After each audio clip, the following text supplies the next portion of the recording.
President spoke at the UN today, as I said, to the General Assembly, and was pretty negative about the UN. Here he is saying the UN creates problems, doesn't solve them. Number 5, please.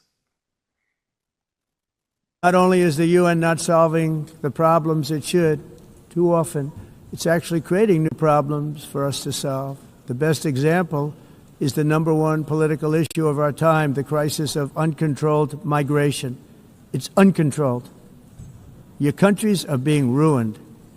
The United Nations is funding an assault on Western countries and their borders.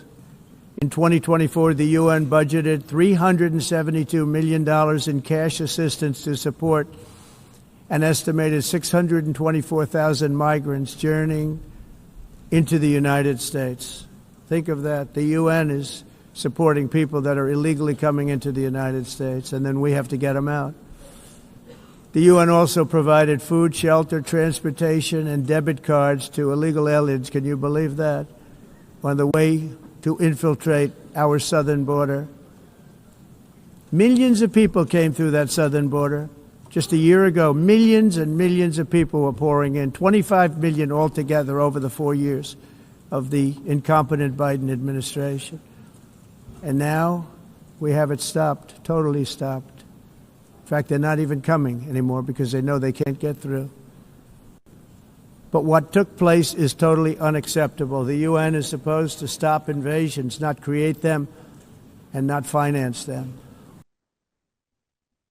So the right, the populist right, has been hostile to the UN for a long time. But I find, like Sanders supporters in 16 and 20, also a mistrustful of these international organizations. Ian, what's your sense? Is the president on a 70-30 or 80-20 issue here by saying the UN is no friend to the United States, or is it close, more balanced than that? It's more balanced than that. So there's kind of a distinction here to take between the UN, NATO, and kind of foreign money investment, right? Overall, it's more unpopular for folks, and this is where he has some like strength in his protectionist agenda. It's more unpopular to send money to countries like Ukraine, which he's kind of pivoting on, and foreign conflict. But as far as our partnership on the world stage with the UN or NATO, those are actually very popular aspects of United States foreign policy and keeping that security intact. So that direct attack of the UN in this instance, and especially kind of the speech kind of went everywhere, peeling in illegal immigration, et cetera.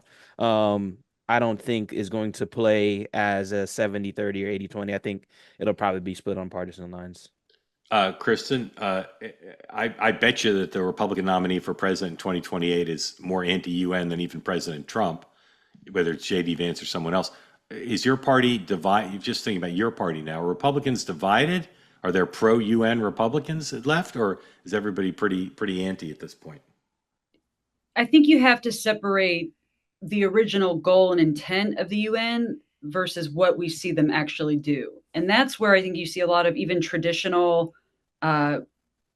pro-strong defense Republicans even have a little bit of an issue with the UN. I mean, NATO seems to be, just looking at the party, NATO has more support, enjoys more support, seems more legitimate.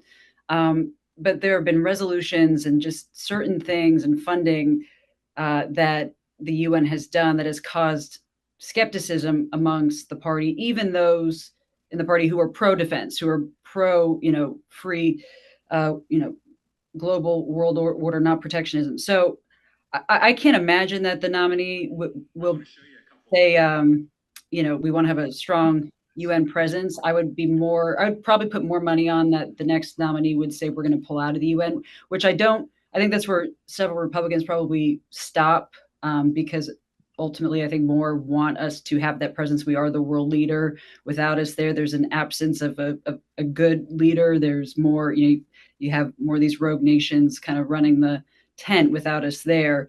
But to take a step back and see, things that the UN has done, why funding, WHO, just there's a long list of things, especially that are tied to funding, that have caused skepticism across the spectrum of Republicans. And I don't see that changing anytime soon.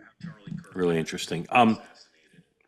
This episode brought to you by Cozy Earth. Cozy Earth makes incredible sheets, bedding, shirts, and the pants, which you hear me talk about all the time.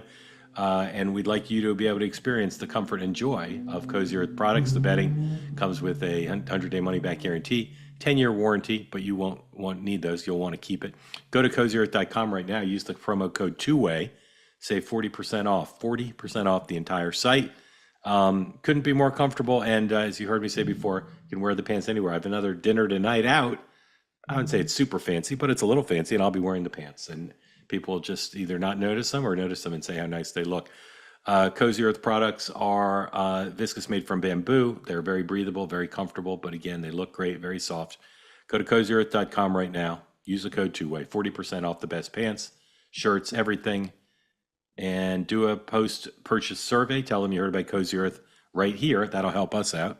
So please do that. Built for real life, made to keep up with yours, Cozy Earth. Thank you for your attention to that matter. They say that something that's easy is like a walk in the park. Well, easier than a walk in the park, hit the subscribe button, be part of the Two-Way community, never miss an episode, be part of our conversations. Thank you for your service to America. And don't forget, you can now listen to the morning meeting and Two-Way tonight on Apple, Spotify, or wherever you get your podcasts.